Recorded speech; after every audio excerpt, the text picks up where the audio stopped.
আসমান এবং জামিনের, আসমানের নিচে জামিনের উপরে সবচাইতে উত্তম জায়গা সেটা হচ্ছে মসজিদ।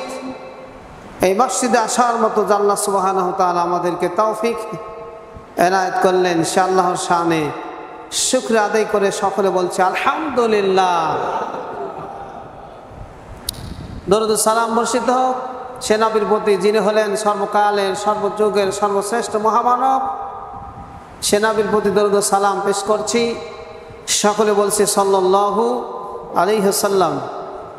সম্মানিত উপস্থিতি, সম্মানিত মুসলমান ভাইরা, পবিত্র মাহে জিলকাদ এবং জিলহজ এই মাসগুলি আমাদেরকে স্মরণ করে দেয় আমাদের জাতির পিতা সাইয়েদানা ইব্রাহিম আলাইহিস সালামের কথা। আমরা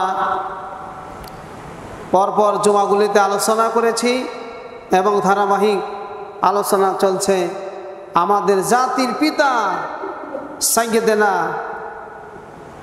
আল্লাহর প্রিয় খলিল ইব্রাহিম আলাইহিস সালাম থেকে, ইব্রাহিম আলাইহিস সালামের জীবন থেকে আমরা শুনছি এবং শিক্ষা গ্রহণ করছি।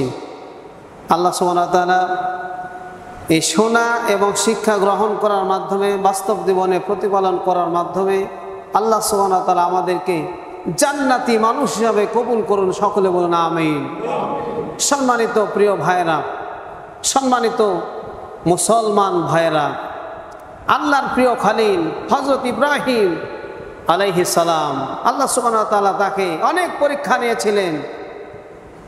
প্রথম পরীক্ষা ছিল অগ্নি পরীক্ষা। অগ্নি পরীক্ষা দিয়ে তিনি A+ পেয়ে পরীক্ষায় উত্তীর্ণ হয়েছে, বলেন সুবহানাল্লাহ।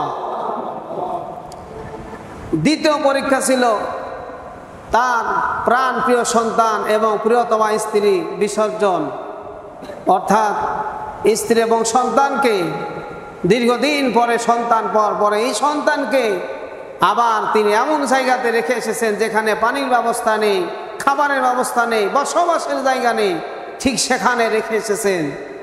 হুকুমটা ছিল আল্লাহর, বলেন হুকুম কার? আল্লাহর হুকুম পালন করতে গিয়ে সাইয়েদানা ইব্রাহিম আলাইহিস সালাম এখানেও A+ পেয়ে পরীক্ষায় উত্তীর্ণ হয়ে সফলতা অর্জন করেছেন, বলেন সুবহানাল্লাহ। আমার প্রিয় ভাইরা, সাইয়েদানা ইব্রাহিম আলাইহিস সালাম তার প্রাণপ্রিয় সন্তান ইসমাঈল আলাইহিস সালাম এবং তার প্রিয়তমা স্ত্রী হাজারকে রেখে যখন চলে আসছিলেন, হাজার জিজ্ঞাসা করেছিল, ইব্রাহিম এটা কি তোমার সিদ্ধান্ত নাকি আল্লাহর সিদ্ধান্ত? এখানে কার সিদ্ধান্তে আমার এই নবজাতক শিশু সন্তানকে সহ আমাকে রেখে যাচ্ছ? আল্লাহর প্রিয় খলিল সাইয়েদানা ইব্রাহিম আলাইহিস সালাম কোনো কথা বলতে পারছেন না। আঙ্গুলিটা আকাশের দিকে তাকিয়ে তিনি ইশারা করেছিলেন। ইশারা দেখে তার প্রিয়তম স্ত্রী, তার স্ত্রী বুঝতে পেরেছেন এটা হলো আল্লাহর নির্দেশ, বলেন সুবহানাল্লাহ। সেদিন তিনি একটি গুরুত্বপূর্ণ কথা বলেছিলেন, ইব্রাহিম শোনো, এটা যদি আল্লাহর হুকুম হয়ে থাকে তাহলে সে আল্লাহর প্রতি আমি এত বেশি ঈমান রাখি, সে আল্লাহ আমাকে খাবারের অভাবে, পানির অভাবে, বাসস্থানের অভাবে অবশ্যই মারবেন না। তিনি আমার খাবারের ব্যবস্থা, বাসস্থানের ব্যবস্থা, পানির ব্যবস্থা করে দিবেন, বলেন সুবহানাল্লাহ। সঙ্গে সঙ্গে ব্যবস্থা হয়ে গেছে। সাইয়েদাতুনা হাজার আলাইহিস সালাম যখন তার সন্তানকে বাঁচানোর জন্য পানির জন্য দৌড়াদৌড়ি করছিলেন, সাই করছিলেন, যেটা হাজিদের জন্য আল্লাহ তাআলা ওয়াজিব করে দিয়েছেন। একবার নয়, দুইবার নয়, তিনি 7টা দৌড় দিয়েছিলেন। আল্লাহ তাআলা এই দৌড়টাকে এত পছন্দ করেছেন, তাম পৃথিবীর সমস্ত হাজিদের জন্য আল্লাহ সুবহানাহু ওয়া তাআলা এই সাই করাটা ওয়াজিব করে দিয়েছেন, বলেন সুবহানাল্লাহ। আমার প্রিয় ভাইরা, সাইয়েদাতুনা হাজার আলাইহিস সালাম যখন দৌড়ে যাচ্ছিলেন, দৌড়াচ্ছিলেন, এমন সময় তার ছোট্ট নবজাতক শিশু সন্তানকে রেখেছিলেন। এই সন্তান শুয়ে আছে, আর এই সন্তান যখন পানির জন্য, দুধের জন্য, খাবারের জন্য তৃষ্ণার্ত, ক্ষুধার্ত এমত অবস্থায়, ছোট্ট শিশুদেরকে আপনি যদি কোথাও শুয়ে রাখেন তাহলে তারা পা নাড়া দেয় আর খেলাধুলা করে, হাত নাড়ে, পা মারে জমিনে, বলেন ঠিক কিনা?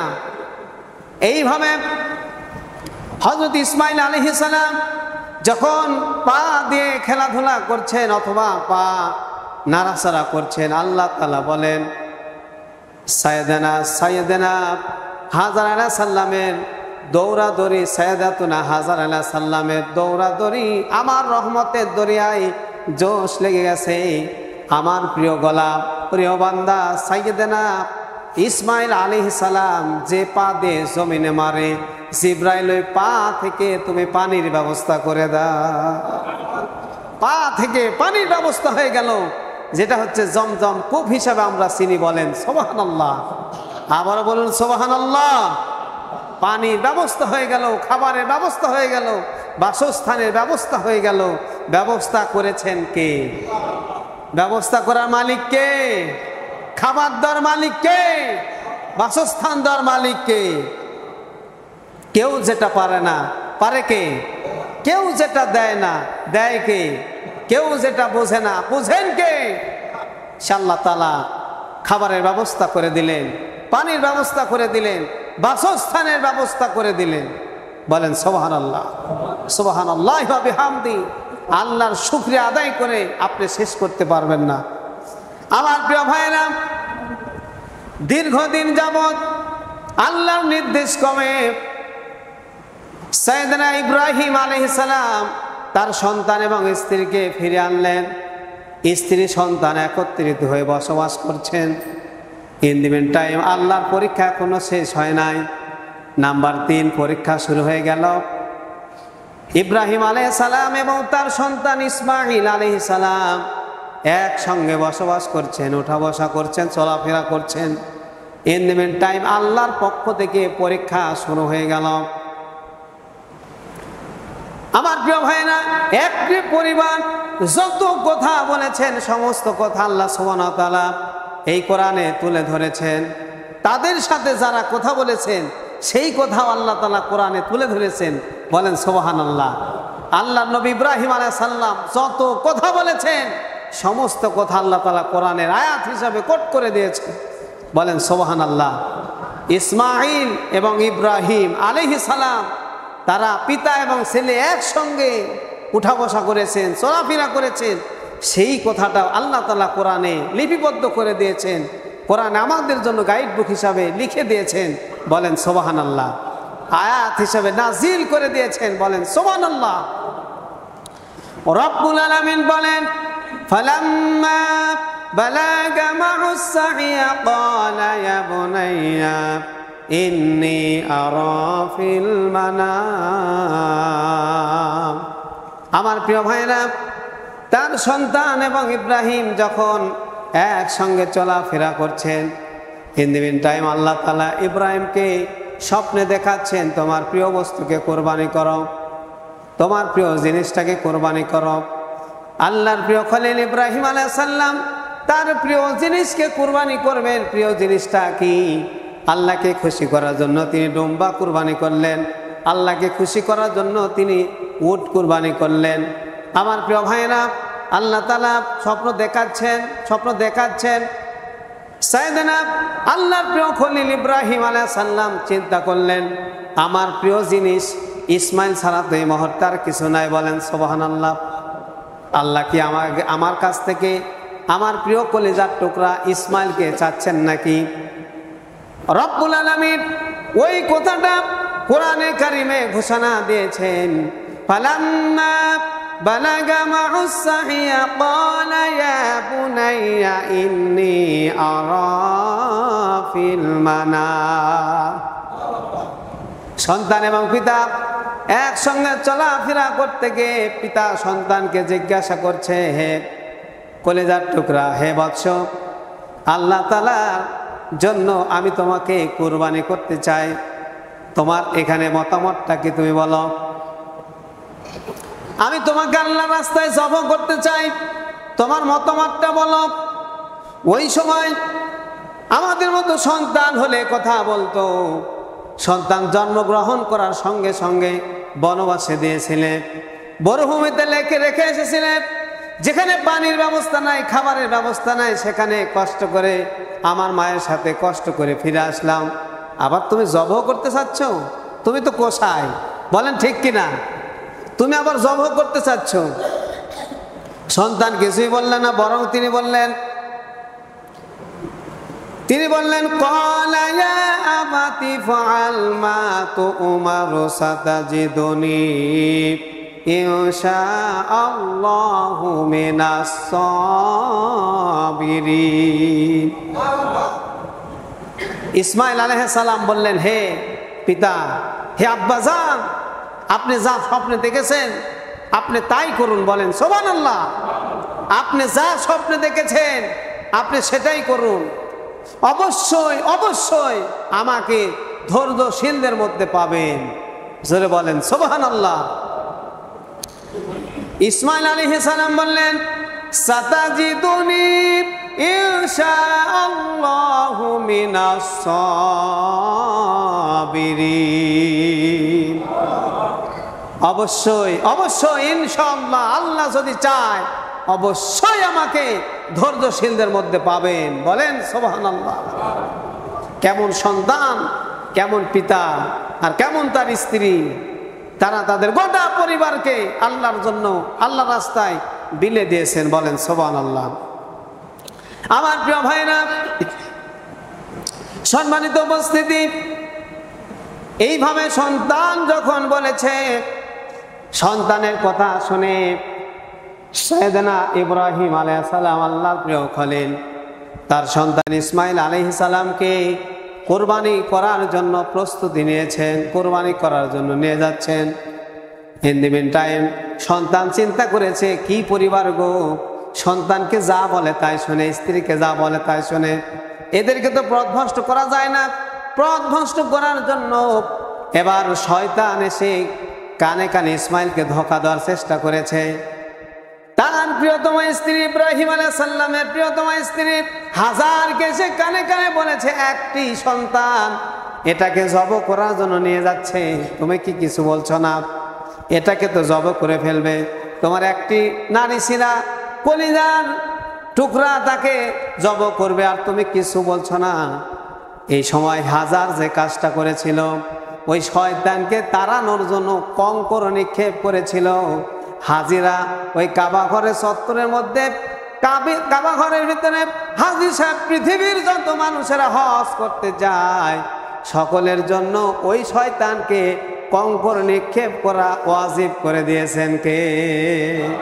শয়তানকে ওই সময় পাথর নিক্ষেপ করে হাজার প্রতিবাদ করেছিল। আজও সারা পৃথিবীর সমস্ত হাজিদের জন্য আল্লাহ সুবহানাহু ওয়া তাআলা এই কঙ্কর নিক্ষেপ করাকে ওয়াজিব করে দিয়েছেন। বলেন সুবহানাল্লাহ। লক্ষ্য করুন প্রিয় ভাইরা, শয়তান ধোঁকা দিয়ে নিজে বোকা সেজে পাথর খেয়ে চলে গিয়েছে। সন্তানকে নিয়ে সাইয়েদনা ইব্রাহিম আলাইহিস সালাম তার প্রিয় সন্তান ইসমাইল আলাইহিস সালামকে নিয়ে কুরবানির জন্য প্রস্তুতি নিতেছেন, কুরবানি দিতেছেন। কুরবানি দেওয়ার জন্য যখন প্রস্তুতি নিতেছেন, ইন দি মিন টাইম তার সন্তান বলেছিল, আব্বাজান, আমাকে আপনি কুরবানি দিচ্ছেন আল্লাহর জন্য, আমার মতো হাজার হাজার ইসমাইল আল্লাহকে খুশি করার জন্য হাজার হাজার ইসমাইল আল্লাহর পথে কুরবানি হয়ে যাবে, কখনো দ্বিধাবোধ করবে না। জোরে বলেন সুবহানাল্লাহ। কারণটা হচ্ছে আল্লাহর প্রিয় খলিল ইব্রাহিম আলাইহিস সালাম চিন্তা করেছিলেন, আমার সন্তানকে কুরবানি করার সময় আমি হাতটা পাটা বেঁধে নেব। এই কথা শোনার পরে ইসমাইল এই উত্তরটা দিয়েছিলেন, আমাকে হাত পা বেঁধে আপনি কুরবানি করবেন, কিয়ামতের ময়দানে আল্লাহ তাআলা আমাকে বলবেন, হাত পা বেঁধে কুরবানি দেওয়া হয়েছে তাই তুমি কুরবানি হয়েছো, কাজে আমার ইমানটা অত দুর্বল নয়, আমার হাত পা বাঁধার প্রয়োজন নাই। বলেন সুবহানাল্লাহ। কোনো প্রয়োজন নাই, আমরা আছি আল্লাহর পথে। বলেন কার পথে? আমার প্রিয় ভাইরা, সাইয়েদনা ইব্রাহিম আলাইহিস সালাম আল্লাহর প্রিয় খলিল আর একজন নবী আর একজন নবীকে যখন জব করছিলেন, আল্লাহ তাআলা রহমতের দরিয়ায় জোশ লেগে গেছে। আল্লাহ তাআলা বলেন যে, ইব্রাহিম চলে যাও, চলে যাও, আমার প্রিয় খলিল শুধুমাত্র আমাকে খুশি করার জন্য নিজের সন্তানটাকে কুরবানি দিতেছে। নিজের সন্তানকে কুরবানি দেয়, এটা আবার কেমন ইমানদার হতে পারে? কাজে আমার রহমতের দরিয়ায় জোশ লেগে গেছে, জিব্রাইল চলে যাও। সেখানে জান্নাত থেকে জিব্রাইল আলাইহিস সালাম একটা পশু এনে ইব্রাহিমের তরবারের নিচে ধরেছিলেন। ইব্রাহিম আলাইহিস সালাম খুশি হয়ে বললেন, আল্লাহু আকবার, আল্লাহু আকবার, লা ইলাহা ইল্লাল্লাহু, আল্লাহু আকবার, আল্লাহু আকবার, ওয়ালিল্লাহিল হামদ। জোরে বলেন আল্লাহু আকবার। আমার প্রিয় ভাইরা, আল্লাহ তাআলা কুরবানি কবুল করে নিলেন। জান্নাতে একটি পশু জবাই হয়ে গেল। ইসমাইলের জবাই হলো না, বরং ইসমাইলকে বাঁচিয়ে রাখলেন কে? আপনি যে নিয়াত করেছেন এখানে নামাজ পড়তে আসার জন্য, রাস্তার ভিতরে যদি অ্যাক্সিডেন্ট হয়ে যায়, বলেন তো এই নামাজের সওয়াব আপনাকে লিখে দিবেন কে? আপনি নিয়াত করেছেন কুরবানি করব, এই যে কুরবানি কেনাকাটা করছেন, কুরবানি দিতে পারেন নাই, আপনি মারা গিয়েছেন, অথবা কুরবানিটা মারা গিয়েছে, পশুটা মারা গিয়েছে, বলেন তো ওই কুরবানির সওয়াব দেওয়ার মালিক কে? আবার বলেন, আপনি কুরবানি দেন আর না দেন, দেন নিয়াত করেছেন, পশু ক্রয় করেছেন, আপনি দেওয়ার জন্য চেষ্টা করেছেন, আপনি মারা গিয়েছেন, তবু আপনি সওয়াব পাবেন। পশু মারা গিয়েছে, তবু আপনি সওয়াব পাবেন। ইব্রাহিম আলাইহিস সালাম তার নিজের সন্তানকে কুরবানি দিয়ে বিশ্ববাসীকে তাক লাগিয়ে দেখিয়ে দিলেন, সন্তানকে প্রয়োজন হলে আল্লাহকে খুশি করার জন্য, প্রয়োজন হলে সন্তানকেও কুরবানি দিতে হবে। আল্লাহকে খুশি রাখার জন্য প্রয়োজনে সন্তানকেও কুরবানি দিতে হবে। বলেন ঠিক কিনা? এই আলোকে আমি একটি কথা বলতে চাই, সেটা হচ্ছে এই যে কুরবানি প্রসঙ্গটা চলে আসলো, কুরবানি প্রসঙ্গটা চলে এসেছে, কুরবানির কথাটা চলে এসেছে, কুরবানির জন্য আমরা প্রস্তুতি নিতেছি। বলেন ঠিক কিনা? কুরবানির জন্য প্রস্তুতি নিতেছি। অনেক কথা বলেছি, সেটা হচ্ছে কুরবানির যারা প্রস্তুতি নিয়েছেন, কুরবানি করার জন্য আপনার প্রথম শর্ত হচ্ছে আপনার টাকা হালাল হতে হবে। আমি আবার বলছি, কুরবানির জন্য প্রথম শর্ত হচ্ছে আপনার টাকা হালাল হতে হবে। কুরবানি দিনে কেউ যদি সালাত আদায় করার আগে পশুটা জবাই করে, তাহলে সেটা কুরবানি হবে না। আবারও বলছি, কুরবানির দিনে কেউ যদি কুরবানির দিনে ঈদগাহর ময়দানে সালাত আদায়ের আগে কুরবানিটা জবাই করে, তাহলে পশুটা হালাল হবে, খেতে পারবে, সওয়াব পাবে, কিন্তু কুরবানির সওয়াব সে পাবে না। কুরবানির সওয়াব তখনই পাবে যখন সে সালাত আদায় করে সে কুরবানি আদায় করবে। তার মানে হচ্ছে আগে সালাত, পরে কি? আগে সালাত, পরে যার নামাজ, আগে নামাজ, পরে কি? আগে নামাজ, পরে কুরবানি। যার নামাজ নাই তার কুরবানি নাই। কথা পরিষ্কার? যার নামাজ নাই তার কুরবানি নাই। কেউ যদি নামাজ আদায় না করে তাহলে তার কুরবানি হবে না। আমার প্রিয় ভাইরা, এবার আসেন, আল্লাহর প্রিয় খলিল ইব্রাহিম আলাইহিস সালাম তার জীবন সমস্ত কিছু, তার পরিবারের সব কিছু আল্লাহর জন্য উৎসর্গ করেছেন, এমনকি নিজের সন্তানকে আল্লাহর জন্য কুরবানি করেছেন। এই কথার প্রেক্ষিতে আমি একটি কথা বলবো, সেটা হচ্ছে আমরা আমাদের অর্থ দিয়ে আমরা পশুটা কুরবানি দিচ্ছি। এই পশু কুরবানি দিচ্ছে, পশু কুরবানি দিয়ে কত কাহিনী শুরু হয়ে গেছে। পশু কুরবানি নিয়ে কত কিছু, এত কিছুর কাহিনীর প্রয়োজন নাই। একটি পরিবার থেকে একটি কুরবানি যথেষ্ট। বলেন সুবহানাল্লাহ। আরো জোরে বলেন সুবহানাল্লাহ। তবে হ্যাঁ, কারো যদি সামর্থ্য থাকে 10টি কুরবানি, 20টি কুরবানি, 100টি কুরবানি, 1000 কুরবানি দিলেও আল্লাহ বেজার হবে না, বরং আল্লাহ খুশি হয়ে যাবে। বলেন সুবহানাল্লাহ। এটা সম্ভব যার পক্ষে সে কুরবানি দিবে। যদি সম্ভব না হয়, একটি ছাগল হালাল টাকা দিয়ে কিনে এনে আপনি জবাই করবেন, খুশি হবেন কে?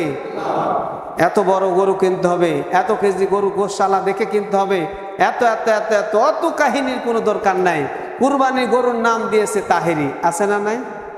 বলেন, কুরবানির গরুর নাম কি দিয়েছে? তাহেরি। কুরবানির গরুর নাম তাহেরি। সাংবাদিক জিজ্ঞাসা করেছে, ভাই আপনার গরুর নাম তাহেরি কেন? বলছে তাহেরি একটু বেশি লাফায়, আমার গরুও লাফায়, তাই আমি গরুর নাম দিয়েছি তাহেরি। নাউজুবিল্লাহ। একজন আলেমের নাম এই গরুর সাথে তুলনা করে ওই লোকটা কবিরা গুনাহ করেছে। এর কারণে আল্লাহ সুবহানাহু ওয়া তাআলা তাকে জাহান্নামে দিতে কোনো দ্বিধাবোধ করবে না। জোরে বলেন ঠিক কিনা? আর একটি বিষয়, গরুর নাম দিয়েছে শাকিব খান, গরুর নাম দিয়েছে জায়েদ খান, গরুর নাম দিয়েছে বিভিন্ন নায়ক নায়িকা, গায়ক গায়িকাদের নামের সাথে তুলনা করে গরুর নাম দিয়েছে। যারা প্রকৃত কুরবানি দিবেন এই সকল গরু কেনাকাটা করবেন না। যেহেতু নায়ক নায়িকার নামে তো আমরা কুরবানি দিতেছি না, কুরবানি দিচ্ছি কার জন্য? আবার বলুন, কুরবানি হবে কার জন্য?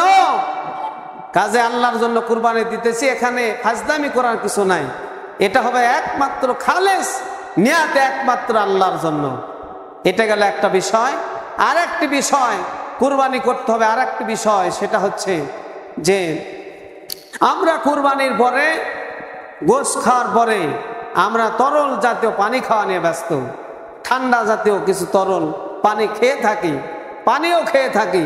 এই ক্ষেত্রে আমি আপনাদেরকে, সারা পৃথিবীর সমস্ত ওলামায়ে কেরাম, সাধারণ মানুষদেরকে আহ্বান করছে, আমিও করতে চাই, আমরা ইসরায়েলি পণ্য কোকা কোলা খাবো না। বলেন কোকা কোলা খাবো না। আমি বলবো কোকা কোলা, আপনারা বলবেন খাবো না। কোকা কোলা, কোকা কোলা পারবেন তো ইনশাল্লাহ? অন্য কিছু খাবেন, অন্য পানি যেটা হালাল সেটা খাবেন। কারণ এই ইসরায়েলের মুসলমানকে হত্যা করছে তারা অন্যায়ভাবে, বলেন ঠিক কিনা? কাজে তাদের পণ্য আমরা কোনো কিছু ব্যবহার করব না এবং করার চেষ্টাও করব না। কোকা কোলা থেকে আমরা দূরে থাকবো, বলেন ইনশাআল্লাহ।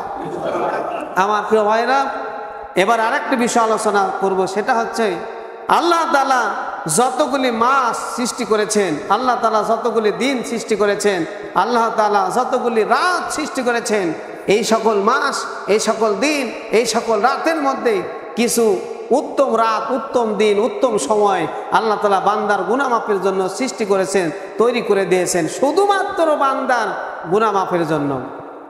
নাম্বার 1, এই সপ্তাহের মাসের সর্বশ্রেষ্ঠ দিন হচ্ছে, মাসের মধ্যে সর্বশ্রেষ্ঠ মাস মাহে রমজান মাস, বলেন সুবহানাল্লাহ। সারা বছরের মধ্যে সেরা মাস কোনটি? রমজান মাস। সারা মাসের মধ্যে, মানে সারা বছরের মধ্যে সেরা মাস হচ্ছে রমজান মাস। এবং এক সপ্তাহের মধ্যে সর্বশ্রেষ্ঠ দিন হচ্ছে ইয়াউমুল জুমআ। জুমার দিন হচ্ছে সর্বশ্রেষ্ঠ দিন। জুমার দিন ব্যাপারে নবী করিম সাল্লাল্লাহু আলাইহি সাল্লাম বলেছেন, জুমার দিন হচ্ছে, সেটা হচ্ছে সাইয়্যিদুল আইয়াম, সেটা হচ্ছে দিনের সর্দার।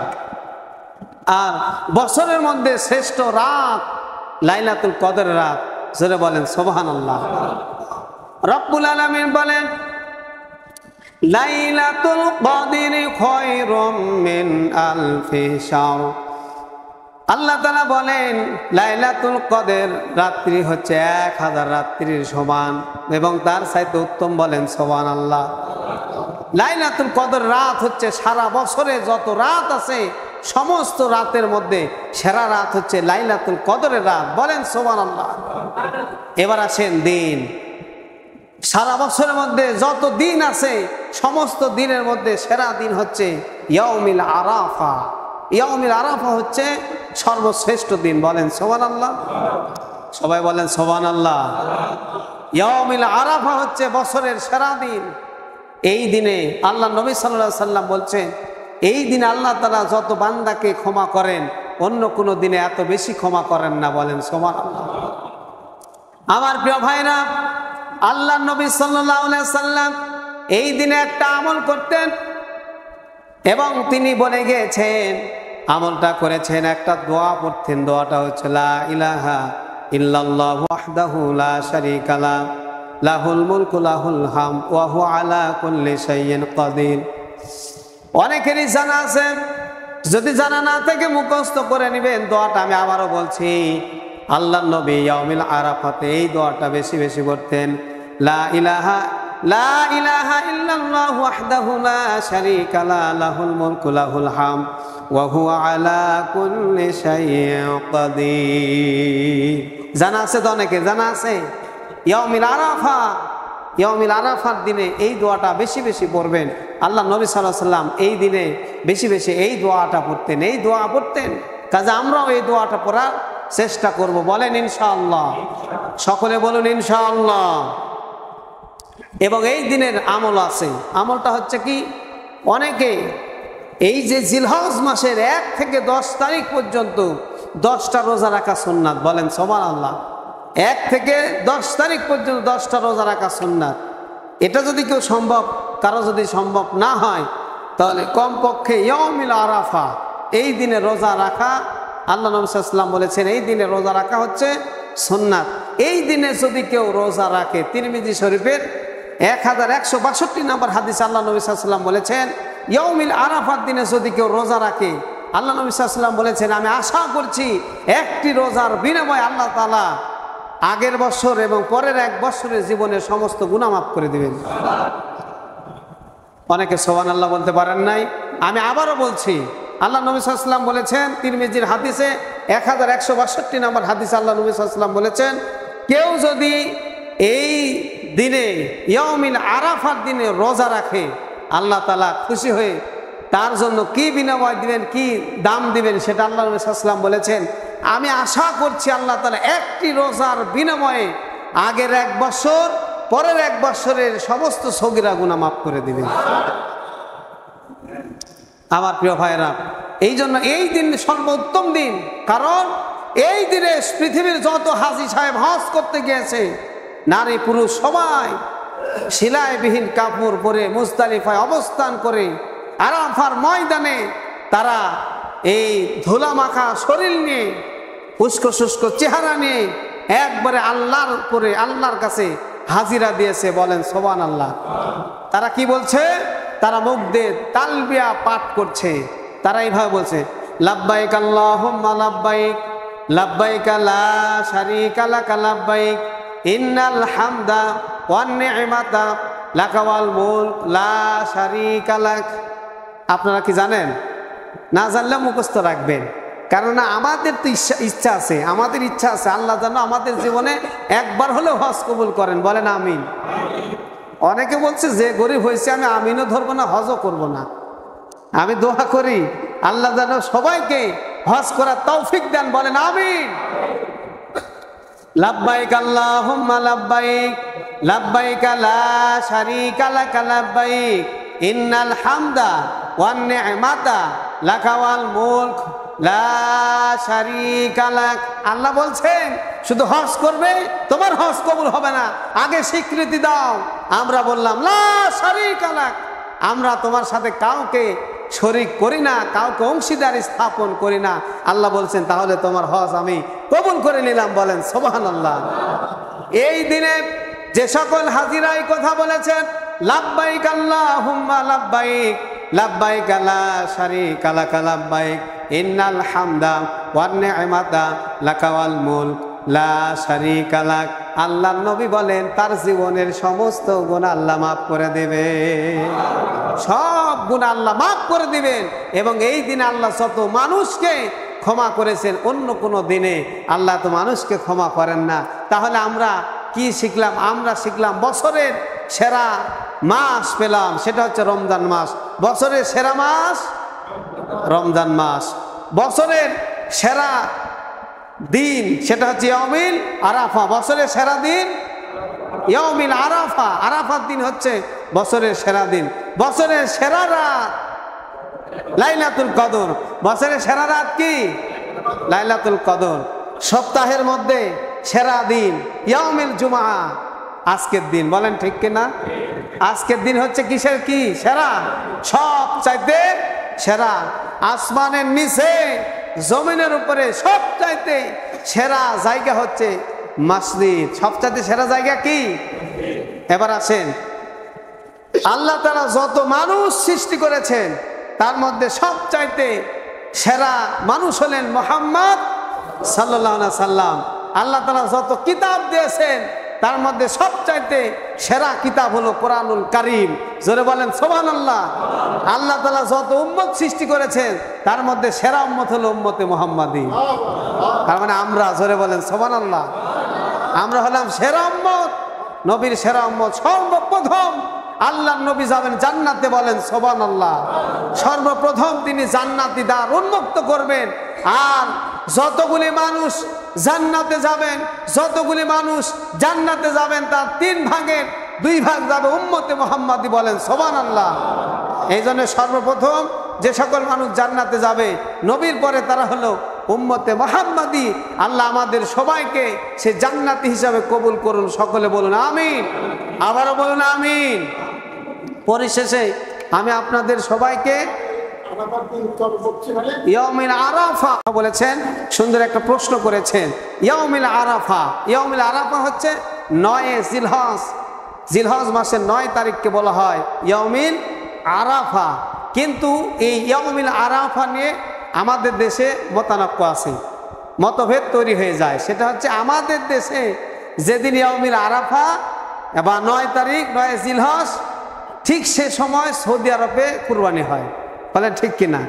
ওনারা হজ করে দম দিয়ে চলে যায়, দম দেওয়া মানে কুরবানি দেওয়া। তো ইয়াউমিল আরাফা নিয়ে খুবই দ্বন্দ্ব চলে ওলামায়ে কেরামদের মাঝে, অনেক দ্বন্দ্ব। তবে আমি এই লেখাপড়া করে ইউটিউব দেখে অনেক ওলামায়ে কেরামদেরকে আলোচনা শুনে আমার একটি মত হয়েছে, সেটা আপনারা একটু বোঝার চেষ্টা করবেন। সেটা হচ্ছে ইয়াউমিল আরাফা পাওয়ার জন্য সবচাইতে উত্তম কাজ যেটা, সেটা হচ্ছে 8 তারিখ আর 9 তারিখ রোজা রাখা। যদি আপনি 8 তারিখ আর 9 তারিখ রোজা রাখেন তাহলে কোনো সন্দেহ থাকবে না। বলেন সুবহানাল্লাহ। তার মানে শনিবার আর রবিবার যদি রোজা রাখেন ইয়াউমিল আরাফা কোনো একদিনে পাবেন। আবার কোনো ওলামায়ে কেরাম বাংলাদেশে কোনো মুসল্লি তারা 1 থেকে 10 তারিখ রোজা রাখতেছে শুধু ইয়াউমিল আরাফার দিনের রোজাটা পাওয়ার জন্যে। তাদের আর কোনো সমস্যা নেই। আমরা কোনো তর্ক বিতর্ক না করে সমাধান হচ্ছে এটাই, সেটা হচ্ছে আমরা 2 দিন রোজা রাখবো। বলেন কয়দিন? শনিবার রবিবার। কয়দিন?